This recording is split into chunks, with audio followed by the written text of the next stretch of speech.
All right, so we're live. We're back right in Okay. front of the storm. That's right. Exactly. Yeah, we're getting everybody getting ready to hunker down. We got one more day to get it done. That's right. Today's the day, actually. Yeah, I'm Paul with Hyperbaric Plus, and we do a podcast each week. And Keith is the one that comes in with all the knowledge. This is Keith Bishop with PrevailOverCancer.com, and it's really, really crazy what Keith brings to my clientele base here. Crazy good. Well, it is. It's just insane what people's knowledge base is, and until they get in the chamber, we start talking, and they just look at you like a deer in the headlights, that they've never heard that nutrition is foundational. Yeah. And so you being a nutritional specialist, clinical nutritionist, it just brings a tremendous amount to all the things that my clients are dealing with. So, I first started out as a pharmacist, and that was my dream. And matter of fact, I fulfilled that. God kind of, gives us our dreams. And so I became a pharmacist, had a pharmacy in Mustang. And then I started noticing health concerns, that my family had, cancer and Alzheimer's, and my wife had some health issues. And then I realized that actually some very basic nutrition and supplement changes had some major impacts.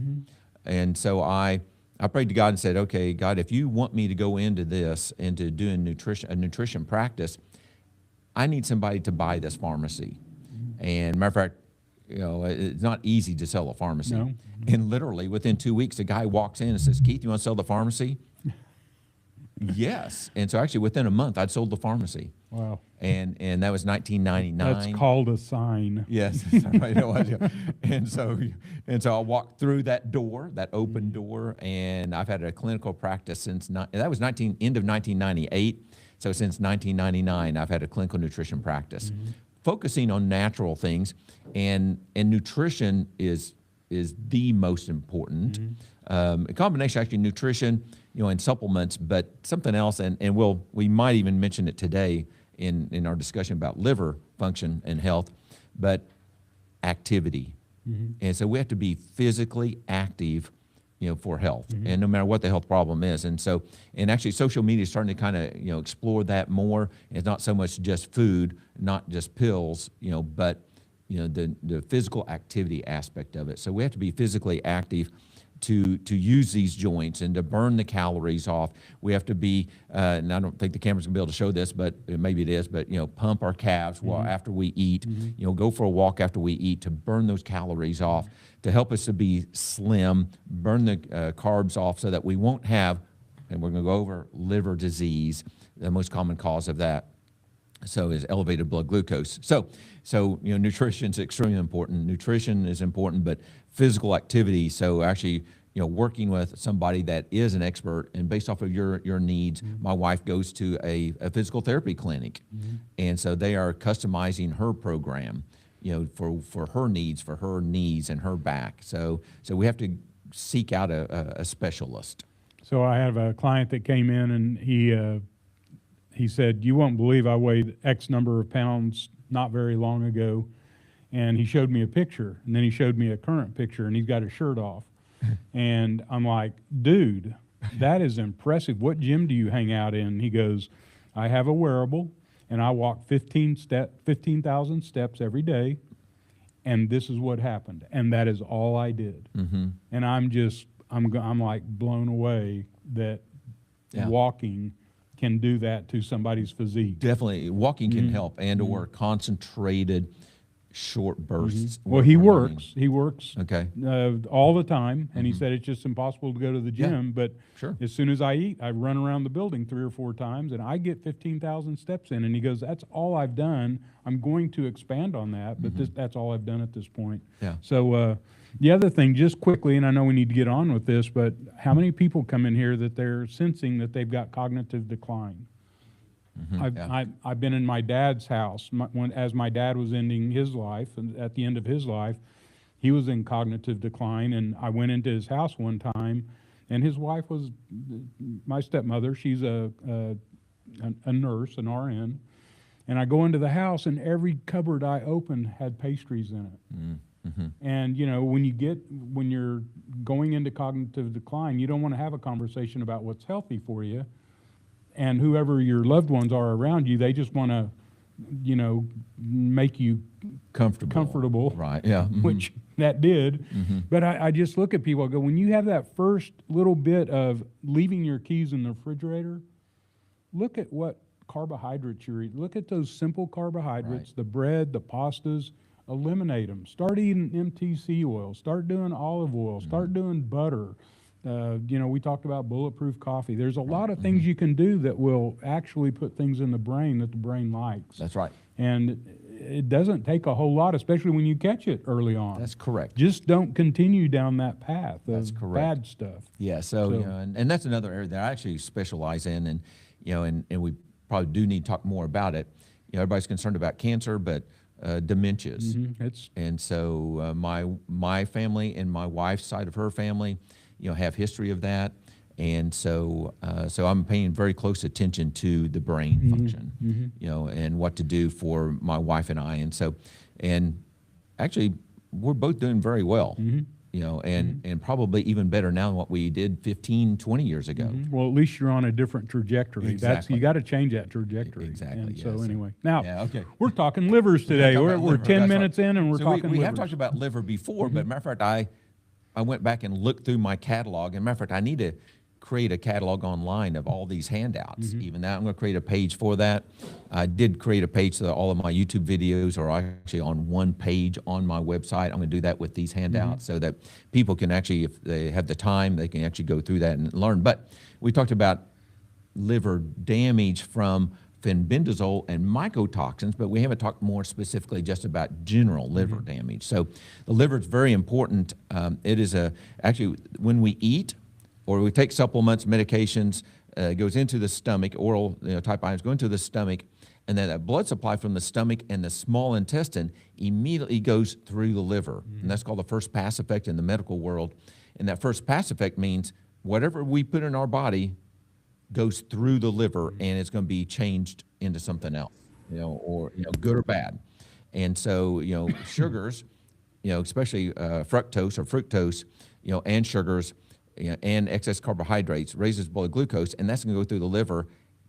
And that is the number one issue I typically see is actually called non-alcoholic fatty liver disease. And so actually and that fat actually infiltrates the liver because blood glucose is high. And if the glucose is high, we're going to make that liver fat, that's the belly fat, visceral adipose tissue.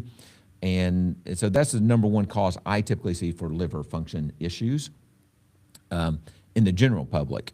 And but so the liver actually changes toxins. So we're also exposed to toxins where we breathe it in or we put it on the skin, especially when we're using soaps with hundreds of ingredients in it and things like that, or breathing in toxins. So the liver is responsible for getting rid of that. Some people even have a sensitivity to odors, that they don't feel good. They may get a headache or feel nauseous just from walking into somebody's house or into a store. It's not because they have liver damage, but because they have a challenge actually changing those toxins into a safe thing to eliminate it. And so those intermediate chemicals can actually be very damaging. So once again, that's not liver damage, but it's a liver function because that's what the liver does. It changes chemicals from a toxin into an intermediate. That's called phase one, and then from that intermediate to through and eliminating through the kidneys is called phase two. And so if the liver's not functioning right, then we get toxicity issues and even increased risk of renal and bladder cancer because some of those intermediate chemicals are even worse than the original chemical that we're exposed to. So what are we going to be talking about? And I haven't read through your outline yet, but what are we going to be talking about? How infrared saunas and binders, are we going to be talking about binder? Okay. No, not necessarily. Because a lot of people are coming in here and they're saying, I'm doing a detox. I'm doing this to kill stuff. I'm doing that. I mean, even if it's ivermectin, fenbendazole, parasite cleanse, whatever, but they never talk about binders. Right. And if you do these kinds of things without binders, aren't you doing damage to these organs? Well, you might be. Okay. And so, our body is actually geared to get rid of parasites and toxic metals and things like But that. if you accelerate it to where Yeah, so much so that you feel it in a Yeah, Herxheimer reaction. if you feel like a Herxheimer reaction, you could be an issue. That could be an issue. Also, that reaction can also be a sign of, well, like if you are trying to kill cancer cells and they are releasing their chemicals and your immune system's ramped up, then we can feel bad too. So, so binders are an option. And matter of fact, one of my favorites actually is a combination of a charcoal and not diatomaceous earth, but I went blank on the other one. And then antioxidants, to help repair and chelate toxic metals. Zeolite, is that Zeolite, one? yeah, zeolite, that's one of the ingredients in that. So, but then we do have to be careful about binders because they actually bind up good and bad stuff. So that's a little bit of a challenge. All of this you only do with guidance. I just Exactly. hate when people try to, I mean, I live in the chamber and everybody's got their own deal, and I have to calm people down every once in a while because they're not Keith. Yeah. I mean, Sometimes we have to calm you down. Well, I know that's and you do a good job of that. And don't ever pull back because we all get in there telling what other people have done and had success with. Yes. It doesn't mean you're going to have success. Right, yes. So you got to do it with some guidance. Exactly, guidance and seek assistance. So one of the things that we're talking about today is going to be about the liver, and so part of that is liver damage. So if you have liver enzymes are elevated, so typically AST or ALT, those are actually released when the liver cells die. So it's not really a function test. A lot of doctors will call that a function, but no, it actually is a chemical that's released when the cells die. So if there's a lot of those chemicals high, that means there's a lot of liver cells that are dying and they're releasing those enzymes and measurable in an easy, inexpensive $20, $30 blood test. So it's easy to get. It's part of a metabolic panel. That also does kidney function too. And so if that number is elevated, that means there's a problem. Even high normal, that means there's underlying issues going on. We're going to try to talk about some of those that could be damaging the liver. So what damages the liver? Alcohol. And so that's actually a very well-known fact. So first of all, it's going to be blood sugar. That's a common thing I see generally. Alcohol is a concern. I'm seeing a shift. I'm not seeing as many people drinking as much. And I think social media is helping with that, and enough science is showing that alcohol is a toxic chemical, and it does damage the liver. So we want to be careful about that alcohol. So sugar and ultra-processed foods, there's all kinds of nutrients in those processed foods. Matter of fact, I took a picture of, we were talking about popcorn a few minutes ago, and so like we got one, it's called Lesser Evil popcorn. It looks pretty good, and just a couple ingredients in it versus, and there's going to be a post today on one of my stories, a picture of about microwave popcorn. Yes, it has corn, kernels, and salt, and then it has 5 other ingredients that are bad. And then you heat that up even, so it's just a bad situation. So, but no, you don't heat it up, you nuke it. I do not own a microwave. So I do own a microwave. I don't. And matter of fact, actually, I keep that box because about 2 or 3 times a year, I make that same post. And so I keep that box in that package, but we do not do that. And so actually, we air pop our popcorn. Same here. And then we put butter on it. Same here.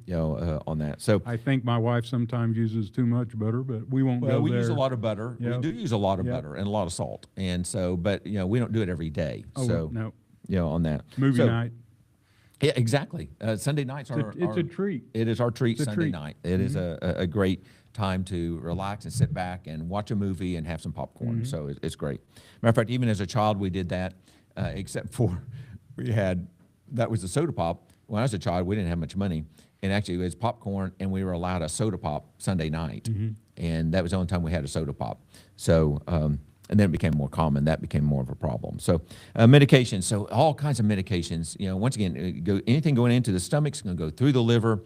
And Tylenol, acetaminophen, is one of the most damaging liver medications that there is.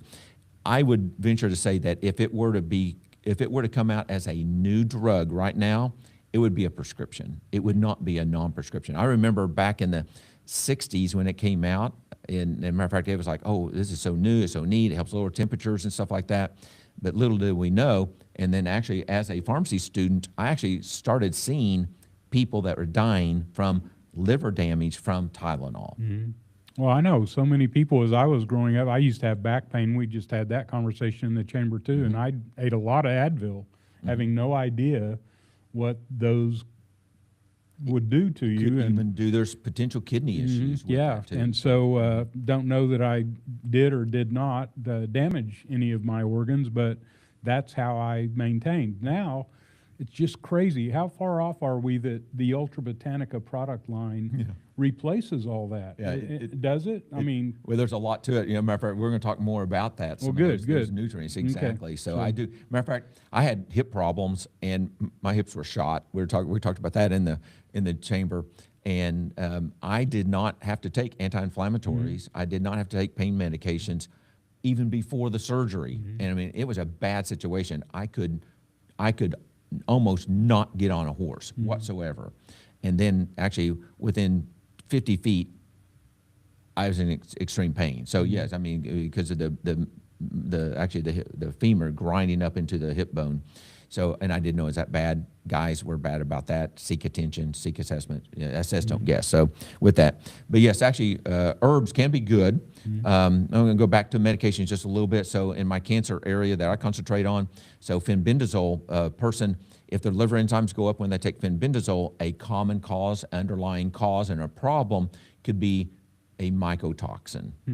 And so that's already in the system that is creating some damage going on that we just don't know about. And we add a drug onto it, and then there it goes. I've also seen that even with an allergy medicine. A friend of mine, another musician, so every time he would take an allergy pill, a non-prescription allergy pill, one of his liver enzymes would go up.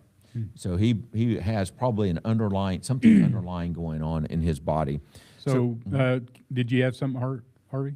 I just got a question about the acetaminophen. Is there a limit? Like, occasionally I take 2 500s so I can sleep, just so I can knock the pain down enough to sleep.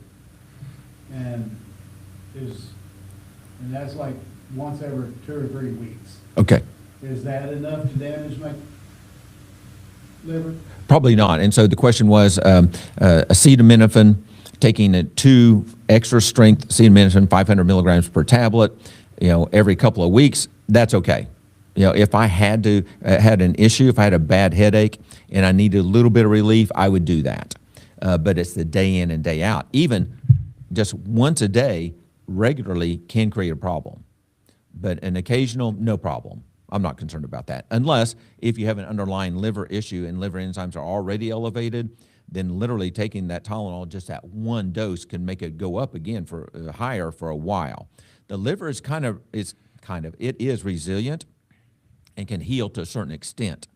And so even if it did go up, liver enzymes go up a little bit from damage, with a little bit more time, it's going to heal for the most part. But once again, we have to look at the whole scope of everything else going on, other medications. So you are also taking some other medications, and so those go through the liver. And so we have to evaluate that. So yeah, so I'm not concerned about occasional use, but it's a day in and day out. As a matter of fact, when I first started in pharmacy, I was actually making deliveries for a pharmacy, for my uncle's pharmacy. And one lady, she had to take a lot of pain medication for some chronic pain. I don't know what that was. And she died of liver failure from taking actually like a codeine pills with Tylenol.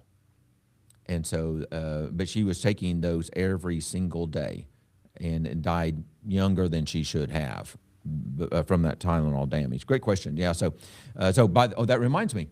So if you have a question, so submit those questions. Ryan's here. He's helping us today. And so he'll print those off. So ask a question. We're concentrating on the liver. You can ask other questions, and we'll answer the ones that we can. And then same thing with our table. If you have questions, let us know. So I'm talking, so Paul's going to help kind of catch if you raise your hand so I can answer that. So herbs and supplements can also be a problem. And so some herbs, matter of fact, herbs, when taken at high doses, are like a drug. And so herbs are herbs. And so we do have to be kind of cautious about that. But a famous one that we learned back a long time ago was actually kava, K-A-V-A. is an herb that people were taking for anxiety, and actually it worked very well, but it had a tendency to be kind of toxic for some people. Not everybody's going to have the same problem. Everybody's unique and different, but for some people it created a problem. As a matter of fact, also I have the handout on my Learning Center. It's going to be on the Learning Center for this week. And then next week I have another handout on there. So go to that, you can download that. It may also be on your website too. While we're on it, so we're getting ready to launch a blog page, and all of your seminars will be posted on there okay. with the video. Oh. And then all of our newsletters that go out will be on there, because everybody, so anyway, it'll just be a great library to go back in time and Exactly. be able Great. to see all Yeah. this. Good. So we can binge. Yeah. Yeah, you have something to do this weekend right. while you're watching the fire. While we're being iced and snowed in. So, we never really know what's going to happen, do we? So It's probably going to be last year- sunshiny and golf weather. last year it didn't happen when they said it was, but we've also had the times whenever I've been literally within a 2-month period, 7 days without power and 10 days without power in a month. So from 2 different ice storms, so it can happen. So anyway, herbs can become a problem, and so I have a list of those on this handout. But one common one, because I often recommend green tea. And so green tea itself is not a problem because it's kind of weak. When you look at it, it's just kind of clear. But whenever you move over into the matcha or matcha, and now you're getting the tea leaf, that's almost like 10 times stronger than green tea. And it's muddy, it's dark, matter of fact, dark brilliant green, but it's a lot stronger. It has a lot more of the EGCG. That's becoming more like a drug now. And then if you're drinking that and you're also taking supplements that contain EGCG, an extract of that. So example, 1 EGCG capsule may be equal to like 4 or 5 cups of green tea. Wow. So some people are taking 2 or 4 EGCGs. So why are you in the hospital? I overdosed on green tea. Exactly, yeah. So we have to be careful. And everybody's different. Some people can handle that and some can't. So, but I actually do have clients that have had some issues and we had to cut back on their green tea or EGCG sources, for that. Mycotoxins, I mentioned that briefly. We do have some other seminars about that. Mycotoxins from mold, from food, or the environment, can also become a underlying irritating damage chemical in the body. And those can also increase the risk of cancers. Environmental, so pesticides and solvents and plastics, heavy metals, stress, lifestyle. So stress can actually raise your blood glucose level. Matter of fact, I've seen that with myself whenever I've actually measured my blood glucose in the morning after I've had several appointments, fasting, and my blood glucose was like 150. Fasting from stress, from meetings. And so I've learned that I have to actually practice some meditation type things between appointments. And even sometimes, even while I'm listening to somebody talking, I'm actually doing a little bit meditation breathing while they're talking to help blow off that acid and to relax some. So, and some people, their blood glucose is elevated in the morning due to high cortisol levels. Cortisol from stress can become a problem. Matter of fact, cortisone can also damage the liver too. And part of it is probably due to the blood glucose levels. Sedentary lifestyle, if we aren't burning off the glucose, that can cause the fatty liver damage and belly fat issue. That also damages the liver. Repurposed medications, or actually medications and repurposed medications, I already mentioned like the fenbendazole, mebendazole, albendazole type things, can also damage the liver. Metformin may be an issue. Statin drugs, can also, and I've seen that's a common issue of damage in the liver. Even doxycycline, another thing that people are using for cancer, can become a problem. And ivermectin rarely, I haven't really seen that happen. And then high dose niacin, people take that for cholesterol. And so we're talking about over 1,000 milligrams a day. I definitely have seen liver enzymes go up with that. And so it actually works in the liver. And so it becomes a toxic chemical to the liver at extremely high doses. Okay, so now we're going to go into the repair type thing. So I talked about things that can damage the liver. Now we're going to talk about things that can repair. And so help reduce inflammation, improve the enzyme levels, and supports detoxification. And so number 1 is cruciferous vegetables. And the cruciferous vegetables, those are the ones that are sour tasting.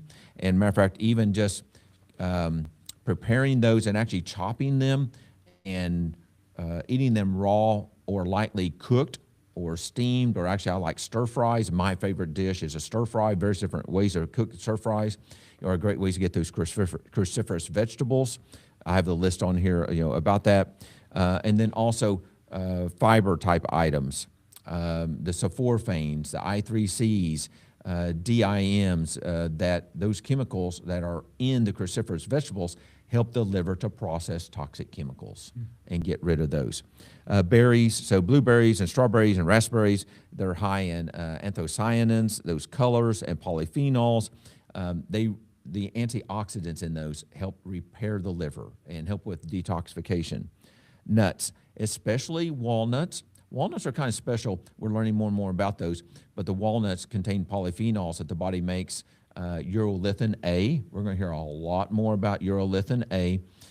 It's an antioxidant type particle in our body. Our gut can make it from pomegranates and walnuts, but the walnuts have some plant omega-3 fatty acids that are very healthy, and they have more of those type of fatty acids than almost all other nuts. So they're one of my favorites in that.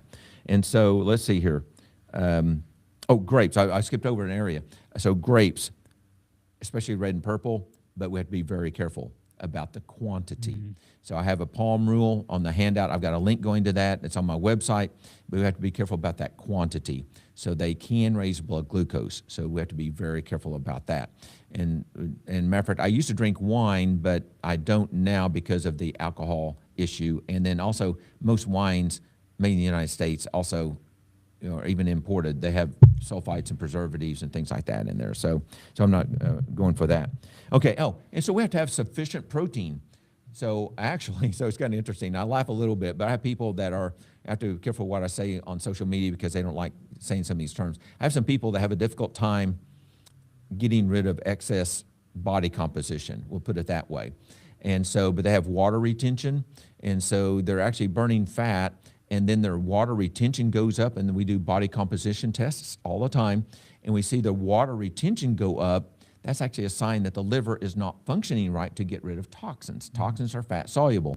So if you can't, if you keep gaining weight, so whether it be water or fat, there could be an issue about your liver. Isn't there another way that shows up is doing an edema test where you push on your ankle? Yes, so you push on the ankle, pitting edema, exactly. So I look at ankles. Matter of fact, I'm not obsessed with ankles, but I do look at ankles. And tells you a lot. It does, it really does. And so that gives me an idea about that water retention. So, and actually for those people that are like struggling with weight loss and water retention, often we will actually bump up their protein, and there it goes. And so what happens is that they're not getting enough or the right type of proteins or not absorbing the proteins to support the liver. So I'm not talking about a high protein diet, but just even like a Mediterranean diet is a great option, but we have to get those proteins. So, and it doesn't have to be meat all the time. Beans are a great option. Beans and lentils are a great option, for protein sources. So sufficient protein. Healthy fats, omega-3s like salmon, and actually my favorite is sardines because those are a healthier fish and maybe even healthier than all the other fishes. So I keep the sardines always on hand. So if we get trapped for a few days, I don't have a problem. I have plenty of sardines at home. So. I had my first sardine in my whole life. I'm 67. Had my first sardine in my whole life about 2 months ago. And was just blown away. Did you like it? When you look at the nutritional value. I know. And I just thought that's going to be a fishy smell. I don't want to do it. I'm thinking anchovies maybe. Right. I don't know. But I take that sardine and I put it on a ripe avocado and I mash it together. And I love red pepper. I love garlic. Right. I love all the spices. So I'll spice it up and cover a bed of lettuce with that, romaine. Yes, romaine. I'll cover some cut up romaine with that. Oh my gosh. I mean, that's I eat once a day and that's my meal. And I can't believe how filling it is and how just packed with protein and fat. A lot of protein. It's just awesome. Yeah, so I took away the palm rule. And so matter of fact, that can of sardines, is actually not even the size of your But palm. but I can add an avocado and I'm still in the ball Exactly, game. yeah. And lettuce doesn't count on a palm. Exactly. Lettuce doesn't count. But I'm talking about the palm for like the protein Right, source. So right, so right. that sardine is actually packed. Yeah. You know, with all kinds of nutrients. Matter of Oh, fact, yeah. there's all kinds of vitamins and minerals and good fats and things Someone like I that. was talking to the other day said, "You know how long it takes me to pick all the bones out of Oh, my no. sardines?" And I go, "That's the best part. They're so pliable. They're so They're soft. dissolved." That's actually that- minerals. Yeah, that's why you're eating sardines Yeah, is for exactly. those bones. And I Exactly. said, "You don't take those out." Yeah, so that's part of the Kinda Mediterranean. funny. That's kind of the Mediterranean diet is an ocean diet, you know, and including the sardines. So it's one of my favorite foods. When we went fishing, my dad would not cook fish without leaving the bone in it. Oh yeah, And he would cook Makes the sense. fish and then split the fish apart and take the whole bone out. Okay, it's good to eat. It And kinda it like- leaves so much mineral kind of like in bone there. broth, Yeah, or like yeah. you know, we fix a roast, Yep. you know, in a crock pot type situation, or even a pressure cooker. We leave that bone in there Right. during that cooking Right. process on that. So high fiber foods like beans and lentils. Be careful about oats. Yes, it is a high fiber, but there's not much protein to it. So, and it has a tendency to raise blood glucose. And there's a little bit of a blip on potential cancer concerns about that. But chia and flax seeds, and matter of fact, nuts and seeds once again. So the seeds, the fiber from these foods actually slows down the absorption of the carbs. Therefore, blood glucose will not rise, and now we're not going to get the non-alcoholic fatty liver disease. So, as a matter of fact, actually, and this sounds weird, but actually consuming high amounts of carbs, if you have a yeast overgrowth in your intestines, makes alcohol. Wow. Yeah. And so literally that may be part of this. We think non-alcoholic fatty liver disease, but it may be due to yeast overgrowth too. So, you know, with that. I had a challenge with my pastor, and we did a 30-day juice fast. And about 2 weeks in, I don't even know how to explain the sensation in my gut, but it was all the bacteria. What was it in my gut that was screaming for sugar? Oh, well, And it just drove me the candida. It just yeast drove candida. me crazy. And that was the hardest part about that fast. But after 3 or 4 days of that, I think the candida starts dying because it doesn't have anything to eat. Would that be correct? Could be. It depends on how much Well, I how mean, many it just carbs stopped. you get. Yeah, It stop. just- Well, no carbs. It was a juice diet. So it was green juice diet. Oh, green for, juices. Okay, for yes. 30 days. And I mean, boy, I could tell when when they were screaming for something to eat. Right. It was crazy. Yeah. So, and then, let's see, high fiber, okay, supplements. And so supplements that can help the liver to function and to heal. And a couple of those are like milk thistle and tudka, or tutka. The antioxidants, they do actually help lower blood levels of AST and ALT. And rarely do I find any cancer concerns where they should not be taken. There's always people asking about that. And breast cancer, I don't know of any concerns with that. And I'm sure somebody's going to ask today about that. And so, but it can help lower the AST and ALT.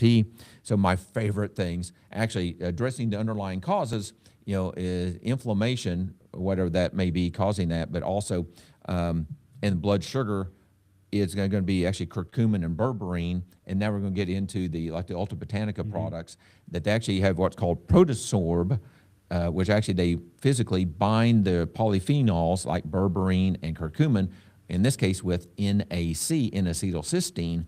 It's the perfect thing to help repair the liver. So the NAC is a precursor to glutathione, the ultimate antioxidant in our body.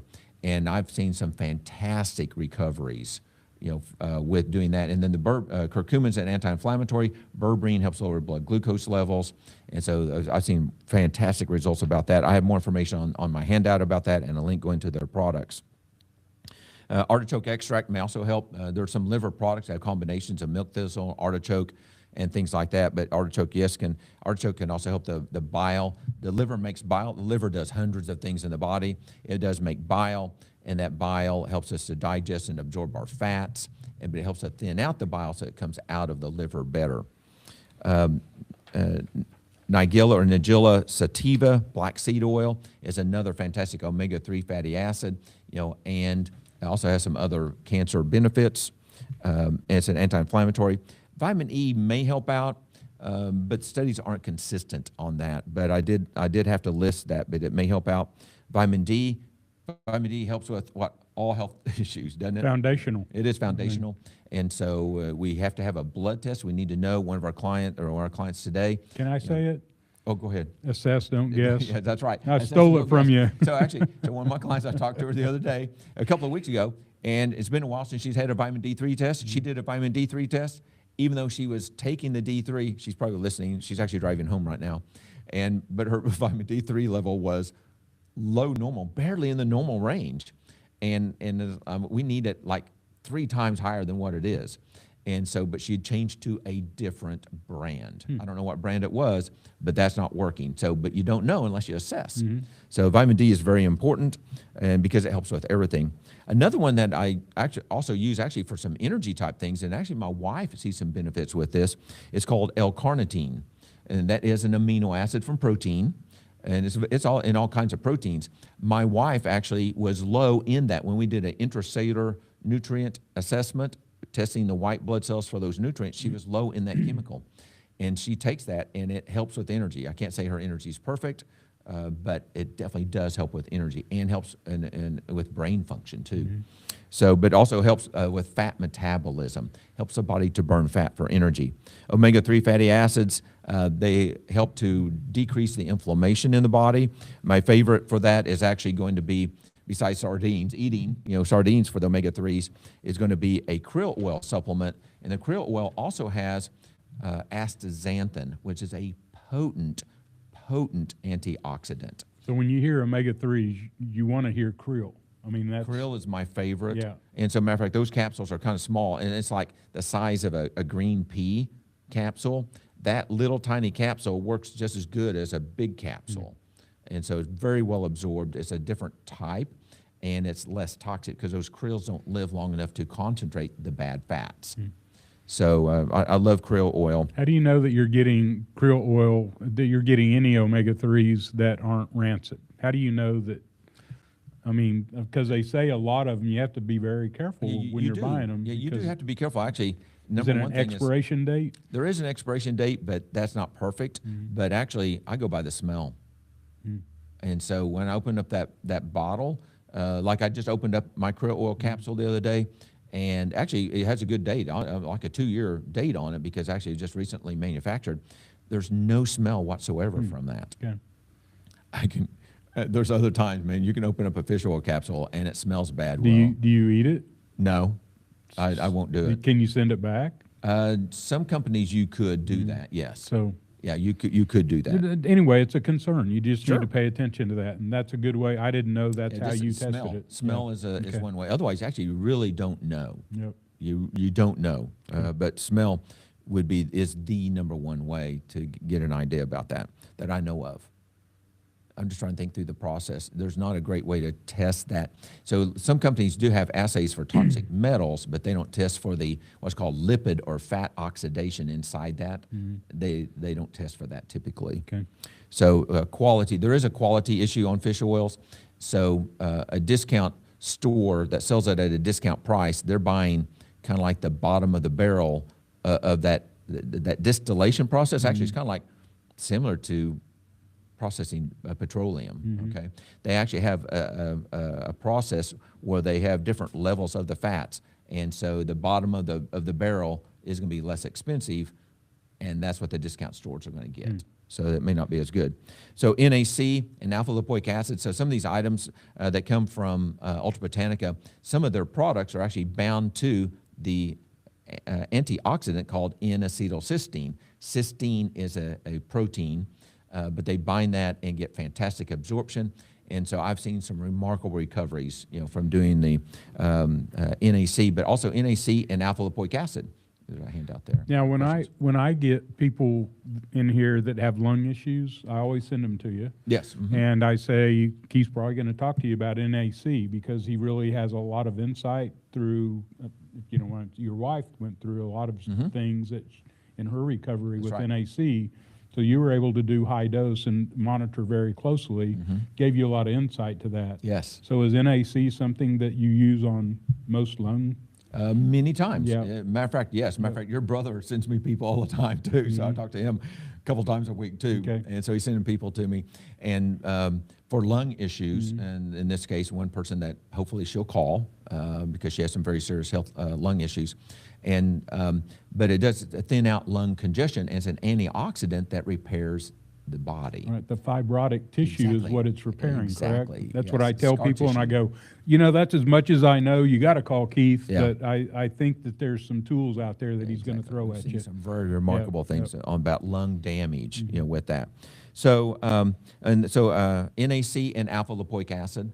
Alpha lipoic acid, if there's liver damage, the liver enzymes are elevated, I will often use that to as part of the repair program. Now we have to be kind of cautious a little bit about NAC and alpha lipoic acid, about adding those on top of cancer treatments.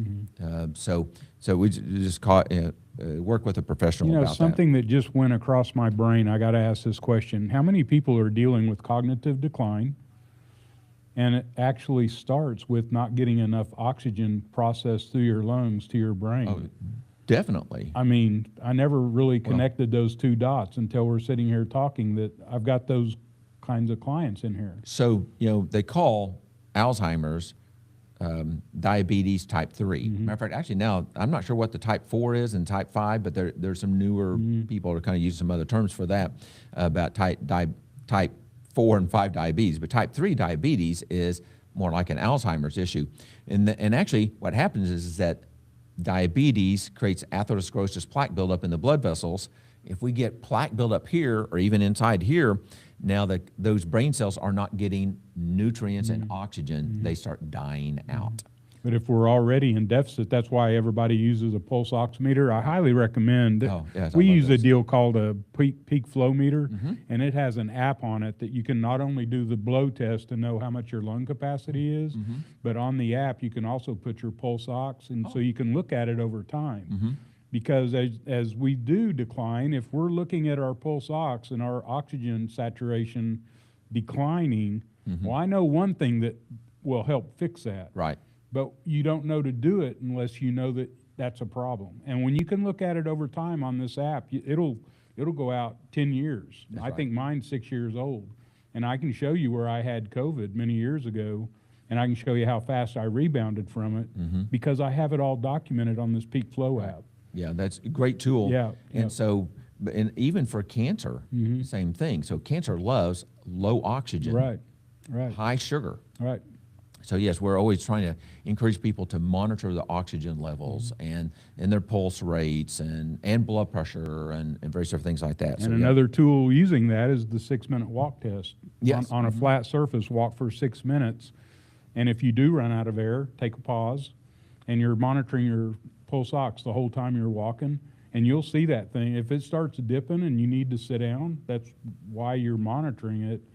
And you want to get to where it doesn't go down. That's right. You want to build that stamina back up to where you're getting oxygen to your brain. Exactly, very important, Yeah. and actually the whole body. And we have tools that are very $30 to have That's that right. tool. Talking about walking and testing that, Yep. you know. So now we're going to go into the lifestyle strategies, and so that includes, and I've mentioned this also earlier today about exercise, walking, and just simple exercises after eating. Burn that glucose off, and so and you can even just pump your calves. You know, do heel raises, pump your calves after eating, even if you're not walking. There's a new study out that actually they had people just do 10 squats after a meal. It was amazing how much the blood glucose dropped after that meal. And 10 squats. And Move. It is a minute. A minute is amazing. And of course, this part of our body is gigantic muscles, burn a lot of calories with that. So exercise, 150 minutes or more a week, helps out weight reduction if overweight. You know, it also helps out intermittent fasting, time-restricted eating, whatever you want to call that. Also makes your body to go into a ketosis type issue, burning fat for energy, and brings up blood glucose. Blood glucose is a major issue for so many different health issues. So we have to get that down. Sauna therapy, that's a way to exercise without exercising. And my heart rate gets up to almost 140. Actually, my heart rate is not as good. Now that I've been doing this for over a year, my heart rate doesn't go up to 150. So I'm actually getting healthier, and that's my awesome. body's adapting to that. So sauna therapy is another way. Prioritizing sleep, getting 8 hours of sleep is very important. At least 7. I have to admit, I do 7. So I have so many things I want to do. I'm not pushing myself for 8, but I'm pushing myself for 7. Stress reduction, we mentioned that earlier. So meditation, breath work, yoga, nature exposure. Today I went outside. I posted a picture about that. I think I did. I'm going too soon. Actually, just looking at that sunrise and actually looking through some plants. It's kind of a neat graphic, but we got to get that sunrise and the sunset to help us with our circadian rhythm. But it helps reduce cortisol and appreciating what God's given us. You know, it's amazing how our mind Gratefulness loves that. is a big component of all this. Gratefulness and thankfulness, and journaling, you know, and writing those things that we're thankful for and grateful for. Exactly. Repurposed medications, things that may help out, is going to be metformin. It's not natural, but metformin does help lower blood glucose. Berberine falls into that kind of category too, although it's an herb, but metformin does help lower blood glucose. It does reduce fat in the liver and diabetes. GLP-1s, and so those might also be an issue. I qualify that statement. We need more information. The problem is I'm seeing some people. That's another show. I mean, I see some people losing too much muscle because they're not eating enough. Right. And so If you do any of those products, you need to be using the bioresonance on your scale and monitoring exactly. that, You got to monitor, make period. sure you're not losing that muscle mass. So, you know, we are seeing some issues, all kinds of issues coming up with that. But I think all those issues are actually because a person's not eating. Matter of fact, I've seen people literally, we go out to eat or we're at their house, and they only eat a few bites, and that's it. That's not enough, you know, for the body. So, so officially, yes, it does help out with non-alcoholic fatty liver disease type issues, and it may help bring liver enzymes down, but we have to have that balance. Give me with that. So, and then a practical daily plan, you know, another thing is going to be actually drinking warm water with lemon. I do that in the morning as actually as a rehydration drink before I get into the sauna. Having sufficient protein, berries, cruciferous, Mediterranean type foods, and exercise after eating, evening, just a light dinner. Be careful about going overboard. Avoid alcohol, sugar, daily supplementation. Things that I typically concentrate on are going to be omega-3s. Krill oil is my favorite. Curcumin, berberine with NAC if appropriate. Maybe not during cancer treatments. Milk thistle, vitamin D, once again, NAC or alpha-lipoic acid. TUDCA also could kind of go in there with the milk thistle. What not to do, so we want to avoid alcohol, avoid high fructose corn syrup.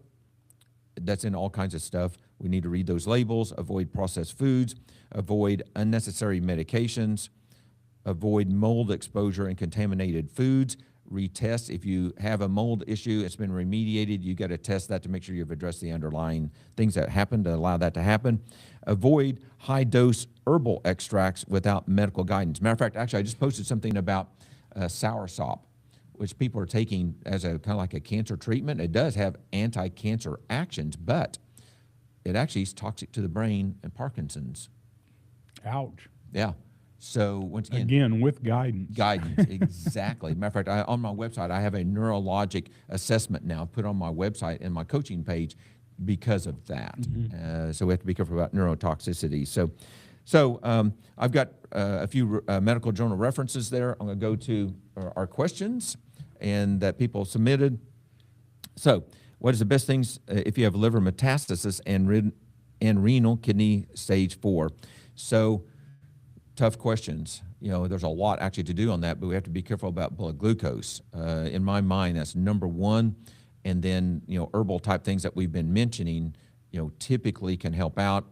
Before I forget, you do need to always be working with your medical doctor. The information we're providing is educational purposes. It's not treatment guidance. So check with your practitioner, integrative oncologist, or other people that can help with this type of thing. But blood glucose is paramount. And then I'm typically using the pathway items. We may have to monitor the liver enzymes, for that. So I want to throw in something here. You and I have been talking about some other therapies that are out there we haven't delved into deep enough yet because there's a lot to dig into. Sure. But I'm watching some doctors that are talking about kidney. Chronic kidney disease is rampant. People don't understand how crazy it is. And one of the reasons is your GFR, for instance, if it's between 120 and 90, that's stage 1 kidney disease. And they're not calling that out. No, they're not. They're calling that as a high normal. But they're saying 60. Yeah. So, now it's 90 to 60 is stage 2 chronic kidney disease. 60 to 30 is stage 3. 30 to 0 is stage 4. Okay. So nobody's addressing it until it's stage 3. Right. So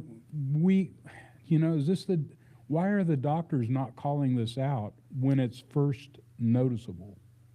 Because they don't know what to do. Well, that's what I'm finding. Yeah, they don't know what to do. And actually, it is a challenge. And so we talked about that last week about the kidneys, about what things to do for that. But the problem is, it's not medications.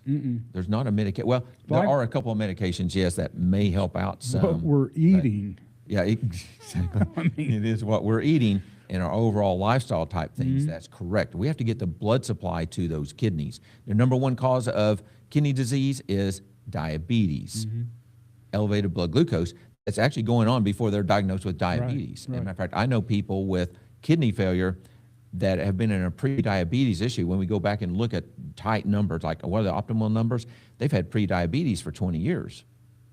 Day in and day out, that's enough to damage the blood supply. It's the blood supply. It's so the what brain. is that test that you said, the metabolic test, blood test? How much is that? Comprehensive metabolic blood test does the liver and the kidney numbers. And so it's like $21 or $22 plus a lab draw fee of $9. So it's like $30. Why wouldn't we do that, especially if we're going to be, directing our efforts, energies, monies to changing those numbers? Why wouldn't we do that every 30 days and see how fast we can move those numbers? Exactly. And let's start when we're at stage 1, not at stage 3. That's right. And that's a series of tests. It gives you an idea. Matter of fact, as we're getting older, it's obvious things are not as good as they used to be everywhere, including the kidneys. And so, but I follow that. And so those numbers have a tendency to go down with time. And so we want to interrupt that. And matter of fact, I've actually seen people where it's been going down, down, down, down, and we make some just basic changes, not concentrating the kidneys, and now that GFR number goes up. We can't wait till we're stage 3. Right. I've got too many people in here. I'm going to try to change my clients' trajectory, and that it's identifying it early is what you got to do. Right. So what about prostate cancer supplements? So it does go back to the same type of things that we've been talking about. Even for the matter of fact, one thing I found out, actually, no matter what the health issue, it's still the same basic core things. We have to be eating right. We have to be exercising.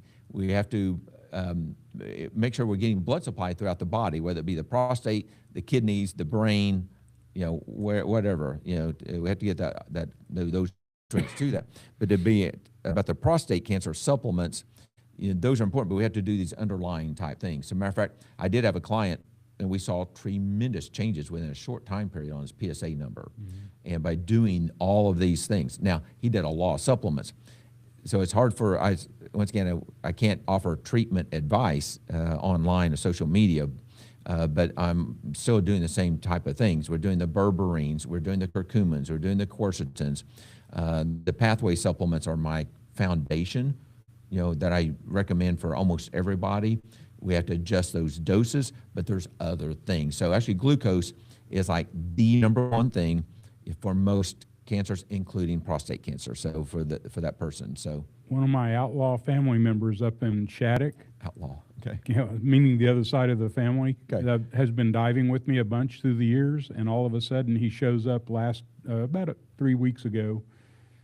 He came over after his radiation therapy, and I'm like, dude, when did they, prostate cancer, I said, when did they identify this? In June? And I said, so we had June to January to do PSA and do a lot of things before you ever did radiation. This didn't start overnight. I mean, look, they waited 6 months to even start any kind of therapy. Right. Why weren't you, I mean, I can't tell you the successes that have happened in here just monitoring that number and changing your lifestyle. Exactly, yeah. That's So- the easiest one Okay. to track, isn't it? Yes, it is. Yeah. So, matter of fact, this goes right along with the next Yeah, question. okay. So what's the role of hyperbaric chamber in cancer? So what do you tell your clients when they ask you that question? Well, it's circulation. You know, we have to get circulation. You're elevating the oxygen Yes. levels, which cancer doesn't like oxygen. None Correct. of this kills. None of this is, you know, It's not like this is not the panacea. Correct. This is a tool, and you know, any kind of cancer is taking your body down. So the biggest deal you want to do is maintain as high immune levels as you can. Right. And what else can, I mean, so we call our place safe, simple, and synergistic. So what if you did hyperbarics and then you jumped out and did red light therapy? And so 1 and 1 equals 3. And Right. there's other therapies depending on what you're dealing with. Everything we do here is synergistic. It's building on that foundation. Right. What can we do to make it more robust? That's right. So nothing's a panacea. This is a way to maintain the highest level of immunity as your body can, because that's what fights We have cancer. we have to get that circulation so the immune system can get there, Exactly. improve the oxygen levels to help keep that cancer cells and the tumors from going rogue and Right. whatever, going crazy on that. So anybody in Eastern Washington that works naturally with cancer. So I don't know. Actually, the state of Washington does have a lot of naturopathic doctors that are like some of the best in the world. What's the organization of naturopath doctors? I can't remember the acronym. I don't know. Well, there's an acronym, and a lot of people that operate in that space, Right. you know, they ask you to look it up and find those doctors that are part of that association, because there is some criteria it takes to be in there. Yes, that's correct. Yeah. So there is a naturopathic doctor, and it's a full-fledged medical type training. It's very serious. And so the state of Washington actually has 1 or 2 universities even. And a lot of MDs have gone that trek. They've actually got out and studied naturopathic medicine. So that would be a functional doctor. Correct. So- Yes, that's correct. So So it- there's an acronym for functional doctors as well. yes, that's right. There's associations for both of those, and I don't know what that is. So Sorry. on that. And last question is on the blood test. What tests are we looking for?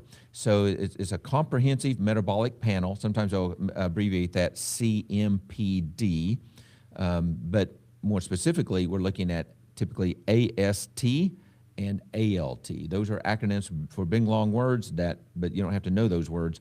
But those are the newer acronyms for those 2 liver enzymes. So those are the main ones. So we're not going to have time. So it's on the hour. So it's time to call the end of this. So I'm going to get online and help answer these questions, and then go to my website to get the free handout. While it's available this week, we're going to try to get some more sources on hyperbaric.plus, not .com, but .plus, and then prevailovercancer.com, where you can get this information. Right.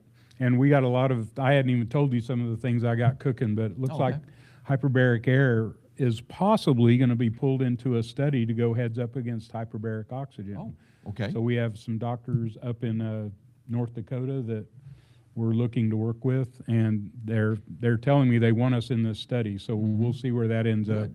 And there's a bill in the Oklahoma State Legislature for PTSD, and they're trying to develop a $5 million pilot study, a grant that'll be a pilot study for what is the most beneficial for PTSD recovery.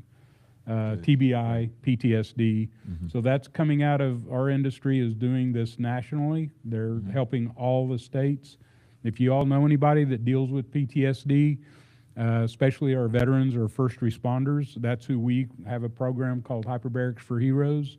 And man, if we could get that funding, that available, that would open a lot of doors to a lot of people that aren't taking advantage of it right now. For the brain to heal, I mean, there's definitely some psychology things that, and counseling that has to be, used, but there's some inflammation, decreased circulation, and inflammation in the brain in these people. Right. And so there's actually quite a bit of research going on that. So Right. actually some of the things we're talking about today, same type of thing. Mhm. So Well, blast injuries create inflammation. Yes. So what does hyperbarics do? Reduces inflammation.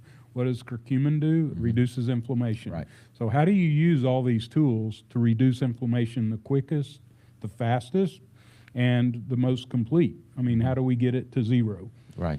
That's what everybody's striving for. So, and we just bought the new Mind brain mapping software. Okay. So this is how we're monitoring success. Oh, okay. So yeah, we good. do brain mapping, which measures what? Inflammation of the Okay. brain, Mhm. and it does it through brainwave activity. Okay. So we just Cool. bought that. We're waiting for it to come in any day now, and then we're going to start doing brain mapping on Oh, wow. a lot of our clients. That'd be neat. That'd So be neat. we're excited about it. Yeah. Okay, great. Thank you for sharing Keith, that. thank Great. you a Oh, yeah, million. Thank you. Yeah, thank you a million Yeah. for being here. Watch out for the weather, guys. If you do live in Oklahoma, Well, Oklahoma to all the way to Georgia. yeah, to the east. I went to Costco yesterday because I didn't want to fight them today. But anyway, go get you some food and some popcorn. And you said this guy's going to be eating pizza. He even told us in That's the right. chamber they're going to have a party day with pizza. Exactly. We're going to have some healthier option Yeah, pizza. yeah. Exactly. Chicken pizza. Chicken pizza. Yeah. That's correct. Well, hey, thank you all. Thanks for being here. Ryan, thank you again for everything you do. And we look forward to seeing you next week if Yeah, we do exactly. survive the storm. Yeah, it's going to be a cold All right, week, so. we'll see you.